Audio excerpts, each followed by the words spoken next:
Halo semua, kembali lagi ke channel YouTube gue. Kenalin, nama gue Ricky Remoti. Hari ini gue mau ngajak kalian jalan-jalan ke tempat bisnisnya gue sama Deva Mahendra. Nah, penasaran kan bisnisnya apa dan tempatnya kayak gimana? Yuk, kita jalan-jalan yuk. Langsung aja kita ke sana. Let's go.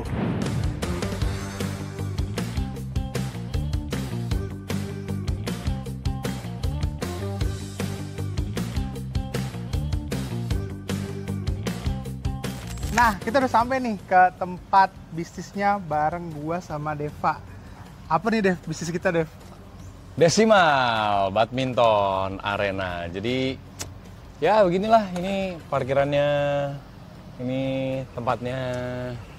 Bareng nama bos gue nih, bos gue. Enggak, bukan. Kita partners. Kita lihat ya, parkirannya tuh gede banget, luas banget. Jadi kalau yang mau kesini, ini lokasinya di Jalan Damai Musyawarah nomor 2. Yes. Daerah Pondok Labu, Jakarta Selatan ya, Dev? Ya. Parkiran luas banget, aksesibel sama mobil, mobil bisa parkir di sini. Ini depannya kayak gini nih. Ya. Kira-kira. Lu nggak sih, Ki? Apa? Kan Desimal kan tuh logonya tuh kan DM gitu ya.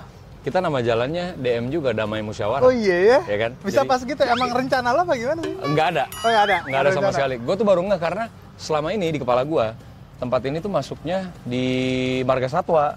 Oke. Ternyata enggak kan, kita kehitungnya di Jalan Damai Musyawarahnya. Oh, Gitu. jadi DM, desimal, tapi DM Damai Musyawarah pas Yes, ya? Damai Musyawarah, pas. Pas banget. Oke. Kita masuk dulu, kita lihat ada apaan aja sih. Nah ini Dev, ini resepsionis kita ya? Yes. Ada apa aja nih Dev? Di resepsionis nih, ya sebenarnya simple, kita ada rak sepatu, rak sendal juga. Sebenarnya lebih ke supaya teman-teman yang datang tuh lebih sayang sama sepatu badmintonnya. Kalau gue tuh paling nggak mau dan nggak tega pakai sepatu badminton gue pakai jalan gitu. Jadi emang sepatu badminton gue tuh hanya akan keluar dari tas ketika dia menyentuh court doang. Oh sayang banget ya? Karena solnya sepatu badminton, setahu gue tuh dia lebih tipis dari sepatu-sepatu olahraga yang lain. Oke. Gitu, karena emang kan kalau kita kan main karpet badminton kan khusus tuh. Jadi emang dia solnya nggak butuh yang terlalu tebel, makanya dia lebih tipis. Nah sayang kalau misalnya kita pakai di luar-luar jalan. Nah ini buat temen-temen yang datang nggak apa-apa dari rumah pakai sepatu atau sendal bebas, terus jadi sepatu badmintonnya bisa di dalam tas, nanti keluarnya pas di court. Gitu. Berarti apa namanya, kalau mau main badminton di sini nih Dev, harus bawa sepatu badminton sendiri ya berarti ya? Sebenarnya atau bisa sewa gitu? Kalau sepatu badminton, iya mendingan bawa dari rumah. Kita juga kan ada rencana untuk menyediakan sepatu, cuman yang udah available sekarang racket. Jadi kalau mau datang nggak punya racket, nggak usah khawatir, datang aja pakai sepatu olahraga apa aja, kecuali sepatu running. Sepatu running? Karena sepatu running tuh solnya agak tinggi, bahayanya adalah takutnya ankle-nya cedera. Apalagi badminton cukup intens kan, maju mundur, terus kita tuh banyak melakukan lateral movement yang nyamping gitu loh gerakannya. Nah sepatu lari nggak didesain buat itu solnya, sepatu lari itu cuma buat ke depan terus, ke depan atau ke belakang, jadi dia nggak bisa lateral, bahayanya nanti cedera. Tapi ke depan mungkin kita akan sewakan sepatu. Oke, berarti sekarang kalau misalnya ada orang datang nih nggak bawa raket, bisa pinjem raket nggak sama kita? Bisa dong. Di sini ada nyewain juga di Desimal, kita ada nyewain raket. Harganya juga terjangkau, jadi silakan bawa badan aja. Nah, harga raketnya sendiri tuh ya cuma 20.000 per satu sesi. Yes. Jadi kalian kalau misalnya datang nggak bawa raket, bisa sewa raket di sini nih, harganya cuma 20.000. 20.000 satu sesi, betul. Nah, kita buka dari jam berapa sampai jam berapa?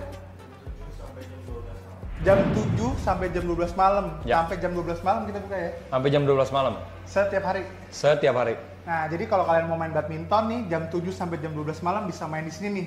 Sampai malam pun kita buka sampai jam 12 malam, bayangin. Yes, betul. Jam 12 malam. Terus kita juga ada, ya standar lah, ada jualan minuman, terus kayak overgrip buat badminton, buat racket gitu ya.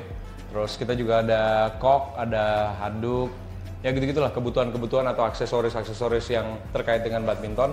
Kita juga ada sediakan di sini gitu. Lengkap lah ya, pokoknya orang mau main badminton Lengkap. tinggal datang aja ya. Tinggal datang. Yes. Oke, nah kita mau lihat nih lapangan badmintonnya kayak gimana sih? Nah ini. Yuk, lihat yuk. Mari.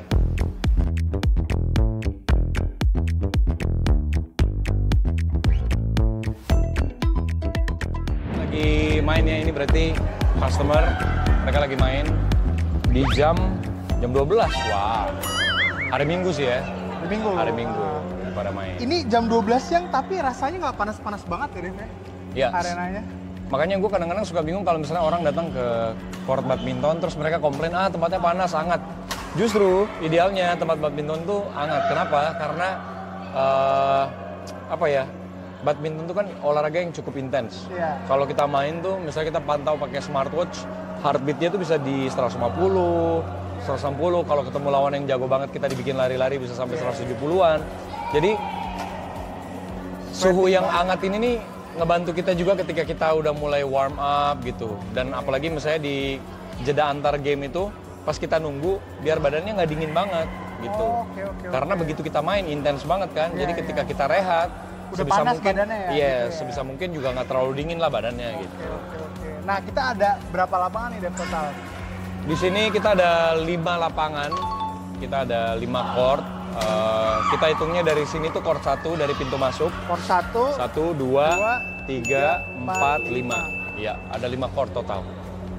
Banyak banget sih untuk ukuran court ya. Gua rata-rata lihat arena badminton di Jakarta tuh paling ada 2, 3, ini sampai 5 ya? Sampai 5. Cukup gede sih. Sampai 5. Jadi memang supaya kita juga bisa mengakomodir kebutuhan dari PB-PB atau misalnya komunitas. Soalnya komunitas tuh beberapa kali yang memang udah main di sini tuh membernya banyak banget. Membernya 30, 40. Nah itu kalau courtnya cuma 2 atau 3 nggak bisa mengakomodir itu semua. Jadi memang 5 itu sweet spot sih menurut gua. Sweet spot ya? Sweet spot. 5 oke lah. Nah, gua menemukan ada sesuatu yang beda nih dari lapangan-lapangan badminton Apa di tuh? Jakarta. Ininya nih kayak bahannya nih Empuk ya? empuk gitu. Empuk banget ya. Jadi ini gue sebenarnya jujur gue main badminton tuh belum terlalu lama. Sampai sekarang tuh berarti belum genap setahun. Oh, belum tahu. Belum, cuman familiar dan pernah main dulu waktu kecil. Gitu ya, siapa sih yang nggak familiar sama badminton ya kan? Maksudnya itu kan dulu sebelum bola happening banget di Indonesia, kita tuh kan nobarnya di rumah tuh badminton kan, gitu. Nah, kemarin sebelum akhirnya memutuskan untuk bikin desimal, gue sempat memang keliling ke beberapa court dan akhirnya gue sempat menemukan di beberapa, kayaknya cuma 1-2 court yang dia itu courtnya empuk banget. Empuk banget. Empuk. Jadi gue juga akhirnya dapat inspirasi untuk kayaknya gue mau bikin itu. Terus gue pelajari, ngobrol sama kontraktornya, kira-kira possible nggak Pak kalau misalnya kita bikin kayak gini gitu. Sudah diskusi, akhirnya bisa ketemu formulanya. Jadi di bawahnya tuh kita bikinin level dulu. Ya ini sekalian juga buat teman-teman mungkin yang bikin lapangan badminton. Nggak apa-apa, kita buka aja resepinya, resepinya ya. Kita buka aja resepinya, dapurnya. Jadi kita bikin level. Jadi sama lantai itu dia nggak selevel. Jadi kita bikin level sekitar 30 sampai 40 sentian. Jadi dia tenggelam ke bawah ini, Bro. Oh, ini tenggelam ke bawah Ini ya? tenggelam ke bawah. Nah, di bawahnya nanti kita kasih underlayer, memang ada bahan khusus. Underlayer, terus kalau mau lebih soft lagi kita kasih cushion. Kita kasih cushion sekarang udah murah. Di Indonesia juga banyak udah available. Nanti ngobrol aja sama kontraktornya. Baru kita timpa pakai karpet. Oke, ini berarti bolong ke bawah sebenarnya. Jadi sebenarnya ini bolong. Kalau kita angkat, ini sebenarnya ada levelnya, bolong dia. Jadi kenapa bikin kayak gini? Selain untuk dapat si standar internasional, ini juga supaya mengakomodir pemain-pemain badminton yang usianya udah senior. Oke. Gitu, senior atau bahkan pemula banget. Ini safety banget, jatuh aman, buat sendi terutama lutut gitu. Karena kan banyak pemain badminton tuh mereka komplain lututnya kan. Aduh lutut gua gitu. Nah ini tuh kayak kalau di kendaraan tuh ini jadi kayak shock breakernya. Shock breaker ya. Shock breaker. Empuk gitu ya. Biar empuk, yes. Kemarin gue juga main di sini, gue agak lutut gue tuh agak sakit, tapi gue main di sini sih aman kan? Aman. Karena ini ada shock breakernya. Jadi biasanya kalau misalnya lantainya keras, ya kalau kita main di badminton RT RW gitu yang semen, full semen, ketika kita ngambil bolanya terlalu ekstrim ngejarnya, ini berasa karena apa ya, saking kerasnya jadi dia kayak ngelawan gitu loh. Nah kalau ini kan enggak, dia kayak ini kayak ada shock breakernya jadi lembut gitu. Malah diredam kan, gitu. Gue jamin sekali main desimal udah nggak mau pindah. gue juga jamin sih. Kalau main di sini pasti betah. Yes. Mau main lagi pasti. Nah, yang menarik lagi nih, ini tuh kamar mandinya ada AC-nya. Sini deh. Nah. Ini juga kemarin gua perjuangkan untuk bagaimana bisa kita AC-in aja. AC-in aja. AC-in aja.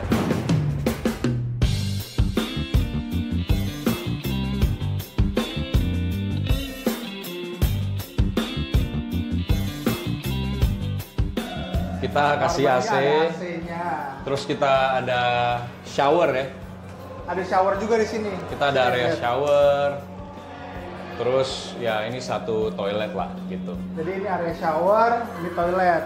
Yang mana memang sebenarnya agak nggak umum lu temuin di tempat-tempat badminton. Sekarang sih udah mulai banyak ya lapangan badminton yang toiletnya mereka ber-AC gitu. Tapi dulu tuh hampir nggak ada sama sekali. Ini tuh kayak toilet yang kalian pernah ke Peak nggak? Yang masuk toilet bayar 5.000. Nah rasanya tuh kayak gini nih, bersih, bagus, dingin. Kayak gini nih rasanya nih. Nah bedanya kesini masuk nggak usah bayar 5.000, main badminton aja. Bayar courtnya aja. Ya. Bayar courtnya aja.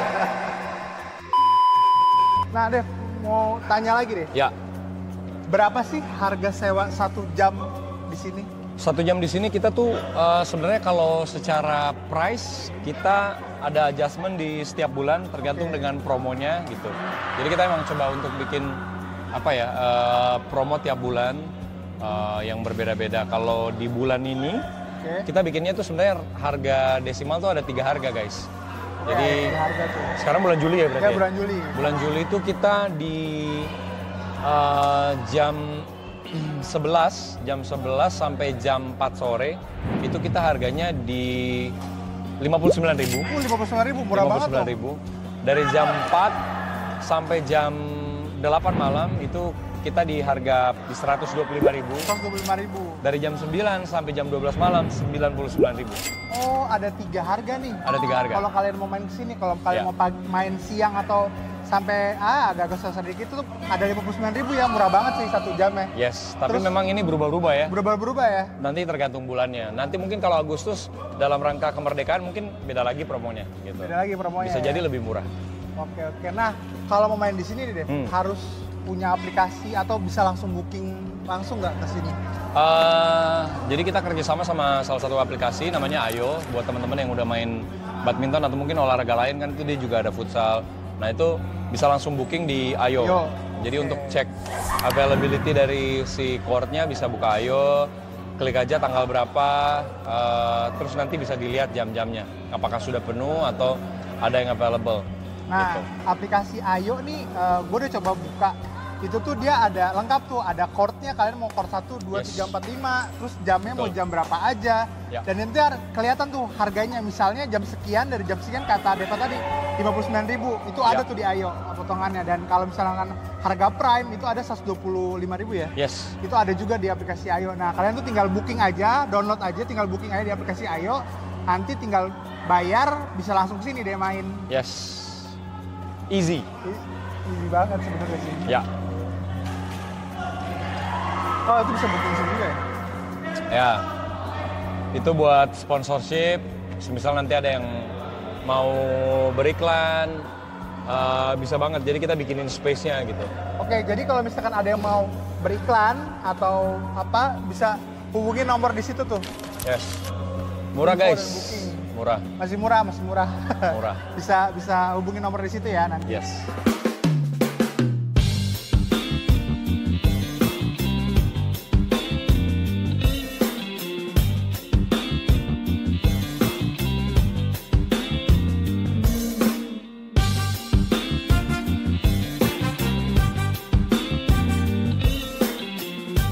Oke. Tadi kita udah lihat desimal ya. Desimal. Nah, di desimal itu ada forestry juga nih. Forestry Coffee. Itu punya Deva juga nih.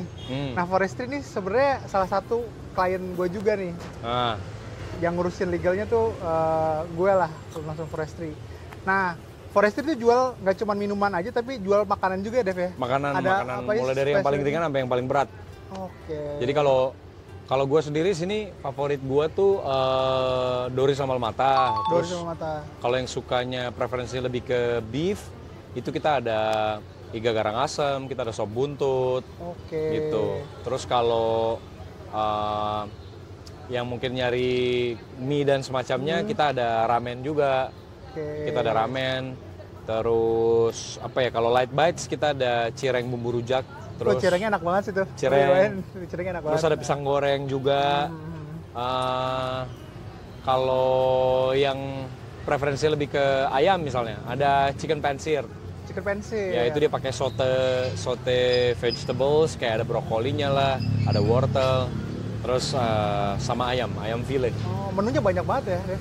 Lumayan banyak. Kalau kopi, lo paling suka yang mana? Atau lo punya rekomendasi apa nih buat?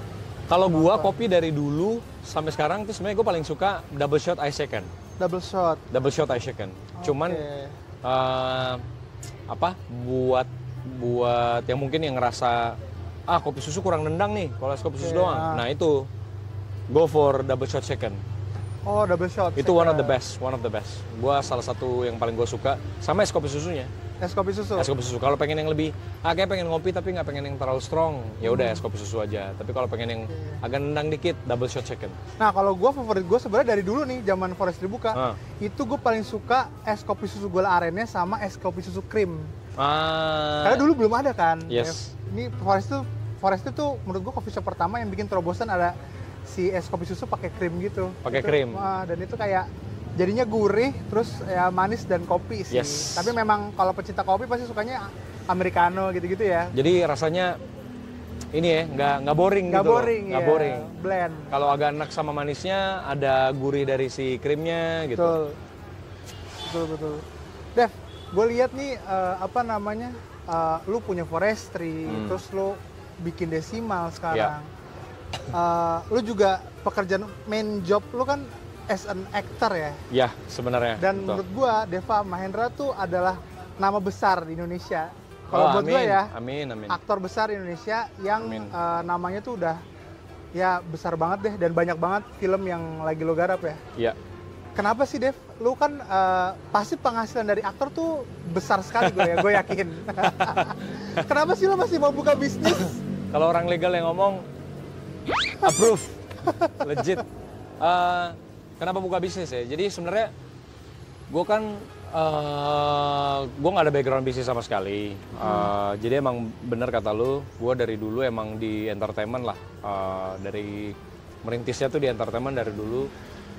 Cuman entertainment tuh kan setipe sama pekerjaan lu. Jadi kita tuh kalau di kuadrannya Kiyosaki tuh kita di self-employed. Ya kan? Benar. Kalau kita hadir, kita kerja, kita dapat duit. Yes. Begitu kita nggak hadir, kita nggak kerja, duitnya nggak bisa muter. Betul. Nah, salah satu untuk ngatasin itu supaya kita bisa pindah kuadran, katanya adalah buka bisnis. Dengan lo bikin sistem, lo bisa ninggalin, dan benar terbukti dengan gue bikin Forestry Coffee, nggak ada masalah tuh ketika misalnya gue harus syuting lama berbulan-bulan di luar kota atau bahkan di luar negeri gitu. Forestry tetap jalan. Jadi ada passive income. Jadi itu sebenarnya yang bikin gua akhirnya mau coba terjun ke dunia bisnis. Jadi once misalnya syuting lo lagi nggak padat, lo tetap ada passive income yang masuk. Yes. Gitu ya berarti. Begitu. Ya? Sebenarnya tujuannya ke situ sama kita kan self-employer, kita kekuatan menghasilkannya dari earning power-nya kan, dari betul. Earning power maksudnya betul. Semakin lama kita di dunia yang kita jalankan, semakin baik nama kita, semakin bagus reputasi kita, maka earning power-nya juga akan makin kuat. Nah, cuman tetap balik lagi itu adalah self-employed. Salah satu buat nambah, masa sih dengan earning power yang semakin kuat kita nggak mau nambah yang lain gitu. Jadi salah satu buat mengakali itu kan revenue stream. Jadi selain dari lu sebagai self-employed, ya kurang lebih sama lah. Makanya kenapa gue bikin forestry, maksudnya as a business. Karena gue juga pengen punya revenue stream yang lain. Jadi selain dari acting, ada sesuatu juga yang menghasilkan, tapi juga bisa berimpact gitu. Berimpact dengan, dalam arti, lu bisa bangun atau membuka lapangan pekerjaan. Buat orang lain ya? Buat orang lain. Gitu. Karena kalau di film, gue belum bisa buka lapangan pekerjaan, karena gue juga pekerja di situ. Iya. Tapi at least lewat Forestry Coffee, gue bisa jadi akses untuk membuka lapangan pekerjaan untuk teman-teman gitu. Iya, iya. Keren banget Deva nih. Ya motivasinya gitu. Cuma bukan gue yang keren, partner-partner gue gitu. Tapi menurut gue sih Deva keren banget ya. Dev, tadi lo bilang sama gue kalau misalnya lo kan nggak ada basic pengalaman nih buat buka bisnis ya? Nggak ada sama sekali. Nah, kalau menurut lo, kalau kita ambil sudut pandang dari sisi hukum, buka bisnis tuh gampang nggak sih Dev? Atau ribet? Orang-orang jadi kayak, gue mau buka bisnis sekarang aja deh. Ribet nih hukumnya atau apa segala macam. Sebenarnya nggak ribet guys. Makanya lu harus ketemu dengan konsultan yang benar gitu. Karena banyak kan orang-orang yang, aduh gue pengen terjun ke bisnis tapi gue khawatir ya masalah hukumnya. Ya lu tinggal ketemu dengan konsultan yang benar. Lu tinggal butuh ketemu dengan legal yang benar. Kayak kita forestry ketemu dengan Ricky. Jadi ya kayak gitulah. Lu hanya perlu menemukan orang yang tepat. Gue tuh sebenarnya sebelum forestry, kalau boleh cerita dikit tuh, gue tuh sebenarnya udah running beberapa bisnis. Oh iya, apa aja? Cuman failed. Gue di konveksi pernah, terus di bidang clothing pernah, terus di apa F&B juga pernah, tapi gue mainnya di konsep warkop. Tapi semua dengan menurut gue partner yang kurang tepat, gitu. Jadi memang kekuatan dari memilih dan menemukan partner itulah yang pada akhirnya bisa dorong lu lebih jauh, baik itu dalam bisnis atau dalam pekerjaan gitu.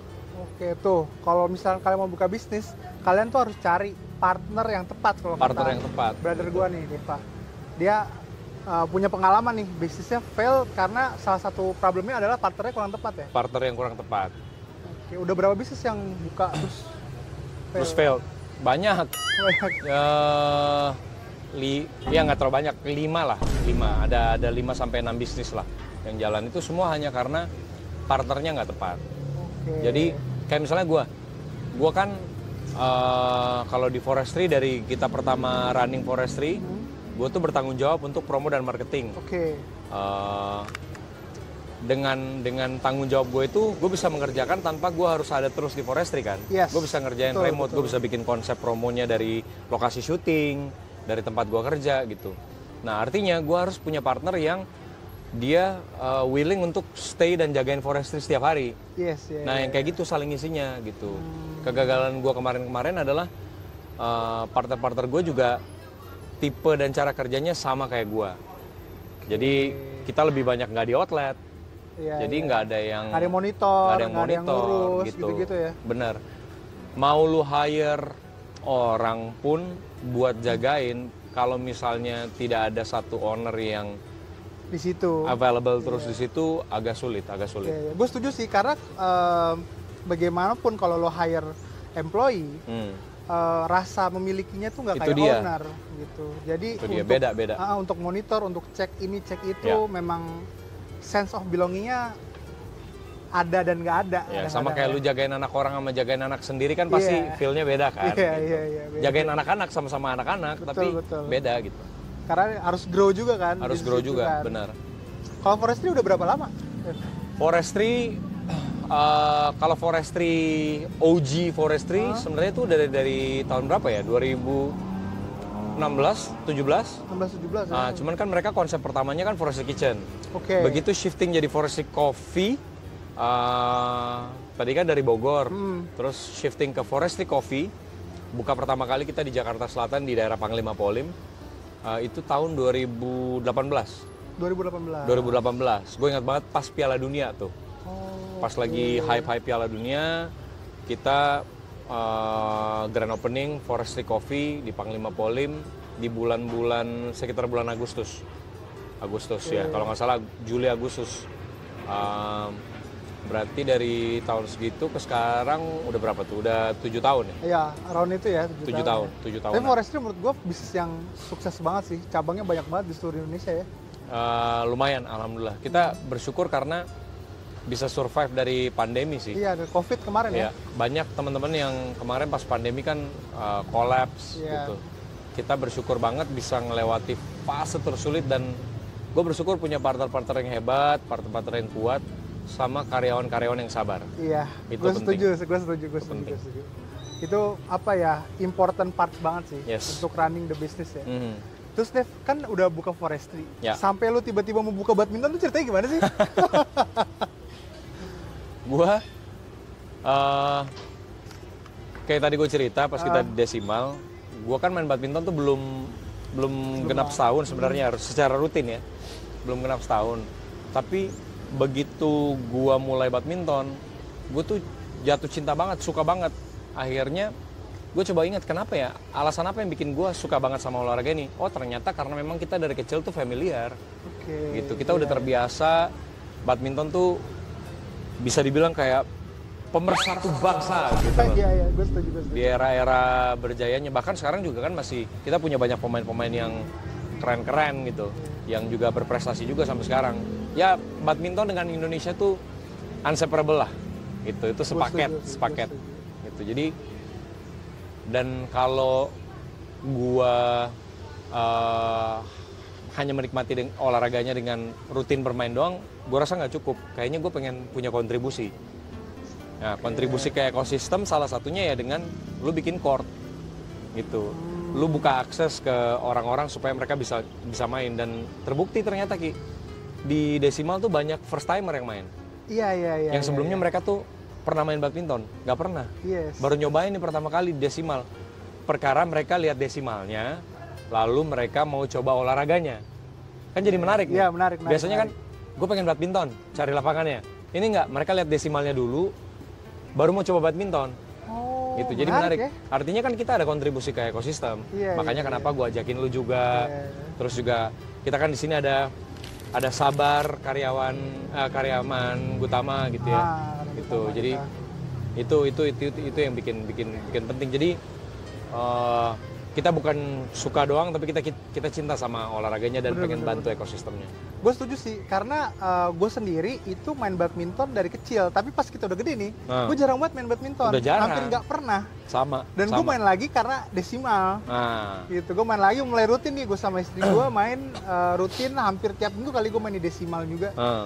Cuman ya apa namanya, untuk ngerutinin orang, karena kan kita tambah tua, tambah apa ya, tambah banyak penyakit yang muncul kan.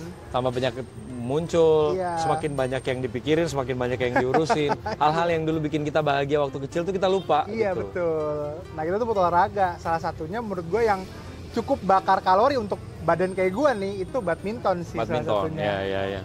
Lumayan ya kalau lu pantau dari smartwatch ya. Iya lumayan banget sih. Nggak bakar kalorinya ya. Oke Dev, pertanyaan terakhir dari gue nih. Apa rencana lo ke depan untuk Desimal? Desimal nih gue ngelihatnya secara long term ya, jadi bukan hanya sekedar buka court doang gitu. Kita tahu sekarang kan ekspansi olahraga asing tuh luar biasa di Indonesia gitu ya. You name it, paddle sekarang lagi happening banget di Indonesia. Nah, kalau kita mau bikin hype-nya badminton kembali lagi ke era-era jayanya, sama seperti orang menggandrungi pedal sekarang, nggak bisa dipungkiri ini tanggung jawab kita sama-sama, terutama pemilik dari lapangan. Kita harus bikin lapangannya secantik mungkin, senyaman mungkin, se-social media posting mungkin. Instagramable gitu ya? Instagramable, karena kita nggak bisa cukup sekarang ini, di era sekarang, kita nggak cukup bikin lapangan yang secara fungsi doang. Tapi juga secara visual juga harus menarik. Betul. Karena ya nggak bisa bohong, lu kalau lihat olahraga raket yang lain itu apa ya, fashion sama fungsi itu nyatu. Nah sekarang PR kita nih, owner court, gimana caranya kita mengakomodir kebutuhan itu supaya juga orang ngelihat, oh badminton juga ternyata kalau lu main lu bisa keren juga, lu bisa terlihat keren juga gitu. Nah ini tanggung jawab sama-sama. Nah harapan ke depan selain berkontribusi terhadap ekosistem dan bantu ngebuka ruang untuk first timer nyoba badminton, harapan gua ke depan Desimal bisa panjang sampai akhirnya punya akademinya sendiri. Oh, jadi tujuan goal utamanya tuh Desimal mau bikin akademi sendiri ya? Akademi. Jadi emang kita pengen seeding player-player bertalenta tuh dari usia sedini mungkin. Karena sebenarnya kan era-era jayanya badminton dulu itu yang dilakukan kan. Sekarang pun masih berjalan. Banyak gitu akademi-akademi yang bagus gitu. Cuman kalau kita bisa tambah lagi akademinya kan justru makin besar jaringnya kan kemungkinan untuk nangkepnya lebih banyak. Betul, gitu. betul. Nah, akademinya ini spesifik untuk badminton aja, Dev? Atau ada olahraga lain nih yang mau? Sampai sejauh ini yang kepikiran sama gue cuman badminton. Cuman badminton, karena kebetulan kan kita juga partner kita, salah satunya kan Sabar. Ya. Dia kan memang atlet badminton. Atlet pro badminton. Jadi mungkin bisa jalan bareng, bisa dapat insight dari dia bagaimana ketika misalnya dia dulu waktu kecil akademik, kemudian akhirnya masuk pelatnas, terus independen, itu gimana caranya gitu.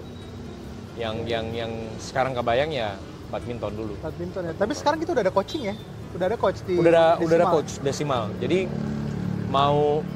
karena gini menurut gue ya, olahraga raket itu paling penting adalah teknik. Jadi lu harus tahu basic dulu. Karena kalau lu nggak tahu basic, pada akhirnya mainnya jadi nggak menyenangkan. Karena lu merasa foul mulu. Susah gitu jadi. Iya. Susah ya? Lu ngerasa foul ini menggiring lu menjadi ngerasa lu fail. Akhirnya lu kayak, gue nggak bisa main. Bukan, mungkin lu belum coaching. Nggak bisa, perkara lu cuma lihat tutorial YouTube gitu. Atau video-video di TikTok sekilas lu tonton gitu, terus kayak lu main gitu. Lu main, lu praktekin. Nggak bisa, itu memang harus diajarin tekniknya. Nggak ada salahnya guys, dan coaching di badminton tuh nggak mahal untuk ilmu yang lu bisa pakai sampai lu tua nanti gitu. Itu penting. Gue setuju. Untuk bikin gamenya fun, lu harus tahu tekniknya. Setuju gue. Berarti kita udah ada coaching juga ya? Udah ada coaching. Jadi kalau mau belajar dan kelasnya mau yang dari anak-anak, mau dewasa, kita udah ada available. Oke. Bro, thank you banget atas Terima kasih. waktu lo. Thank you banget. Gue yang thank you. Semoga Desimal kita sukses. Amin. Dan grow lebih besar lagi. Lagi. Gue sih itu sih. Yes. Semua.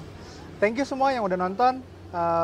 Kalau kalian suka sama videonya, please like, comment, and subscribe. See you in the next video. Thank you. Thank you.